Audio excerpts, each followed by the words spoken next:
एक था बनिया, एक बार वह व्यापार के लिए प्रदेश जाने लगा। जाते जाते अपनी बहू को बुलाकर उसने कहा, मैं प्रदेश जा रहा हूँ, तुम अच्छी तरह रहना, बच्चों को भी संभालना और अपनी सास का भी अपने बच्चों की तरह देखभाल करना। याद रखना, माँ से कोई काम मत करवाना। बहू ने बोला, ठीक है, मैं आपकी बात समझ गई, मैं वैसा ही करूँगी जैसा आपने बोला। आप आराम से जाइए। बहू ने बात ध्यान में रखी। बनिया तो चला गया। बहू ने दूसरे ही दिन माँ जी से कह दिया, माँ जी, आपके बेटे मुझसे कह गए हैं कि माँ को अपने बच्चों की तरह संभालना और उनको कोई काम मत करने देना। अब आप घर का कोई काम मत कीजिए, आप तो इन बच्चों के साथ खेलिए, खाइए और मौज करिए। माँ जी गहरी सोच में पड़ गई। फिर बोली, बहू ठीक है, अब मैं ऐसा ही करूँगी। कुछ दिनों के बाद बहू ने अपनी बेटी के कान छिदवाए। उस समय बहू को अपने पति की बात याद आई कि माँ को बच्चों की तरह ही संभालना है। इसलिए बहू ने माँ जी के कान छिदवाने की बात सोची। उसने माँ जी से कहा, माँ जी चलिए, आपके कान छिदवाने हैं। सुनकर माँ जी घबरा उठी। उन्होंने बहू से कहा, बहू मुझे अपने कान नहीं छिदवाने हैं, क्या अब अपने इस बुढ़ापे में मैं कान छिदवाऊं?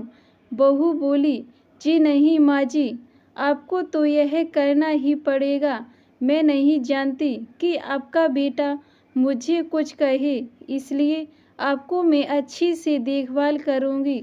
मेरी दोनों आँखें बराबर हैं, जैसी लड़की है वैसे ही आप भी हैं।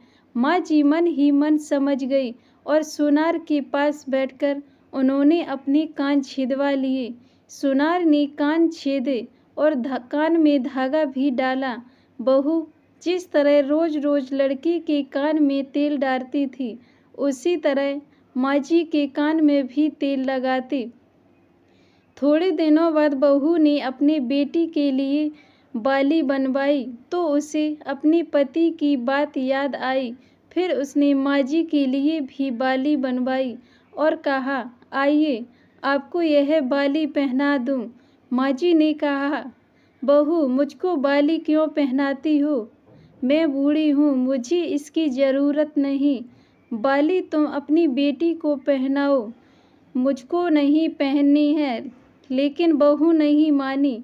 जबरदस्ती करके माँ जी को बाली पहना ही दी। इसके पश्चात माँ जी छोटे बच्चों के साथ अपना मनोरंजन करती, घूमती खेलती और कई तरह के मौज मस्ती करती।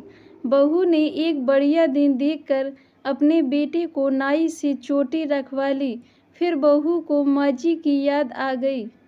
माँ जी बच्चों के साथ खेल रही थी, उन्हें वहाँ से बुलवा लिया और कहा, माँ जी आइए, नाई के सामने बैठिए। अपने बेटे की तरह मुझे आपके सिर पर भी चोटी रखवानी है। जब गोविंदा की चोटी रखवाई है तो आपके क्यों ना रखवाऊँ, इसलिए आप जल्दी आ जाइए। माँ जी ने बहू को बहुत समझाया, पर बहू टस से मस नहीं हुई। आखिर माँ नाई के सामने बैठी और उन्होंने अपने सिर पर चोटी रखवाई। बहू ने गोविंदा को और माँ जी को जो बोला वही किया। उसके साथ बाद में बहू रोज माँ जी की चोटी में तेल डालती, चोटी गूंथती और सर पर ओढ़नी डालकर माँ जी को बच्चों के साथ खेलने के लिए भेजती। जब खाने का समय होता तो बहू उसको आवाज़ देकर बुलाती है। ऐसे ही रोज का हाल था। जब बेटा घर वापस आया तो सबसे पहले उसने बहू से माँ के बारे में पूछा कि माँ कैसी है और कहाँ है, मुझे उनसे आशीर्वाद लेना है। बहू ने बताया, माँ जी तो बच्चों के साथ खेल रही हैं, यहीं कहीं होंगी, आ जाएंगी। बेटे ने पूछा, क्या कहते हो? माँ गली में खेलने गई हैं। गली में तो बच्चे खेलते हैं, क्या बूढ़ी माँ कहीं खेलने जाती हैं? बहू ने कहा, मैं तो माँ को खेलने भेजती हूँ, आपने कहा नहीं था कि माँ को बच्चों की तरह रखना। मैंने तो लड़की की तरह ही माँ के भी कान छिदवाए हैं और कानों में बालियाँ भी पहनाई। जब लड़की की चोटी रखवाई तो मैंने माँ की भी चोटी रखवा ली थी। जब मैं सबको खेलने भेजती हूँ तो माँ को क्यों ना भेजूँ। मुझको सबके साथ साथ एक सा व्यवहार रखना चाहिए। पति समझ गया कि उसकी मूर्ख पत्नी की अकल का दीवाला निकल गया है।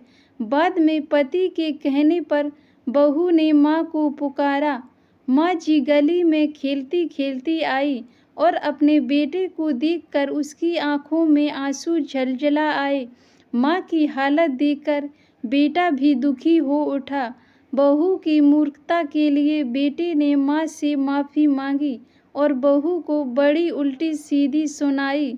तो कैसी लगी यह फनी स्टोरी जो सास बहू की कहानी पर आधारित है। आशा करते हैं आपको यह पसंद आएगी। धन्यवाद दोस्तों।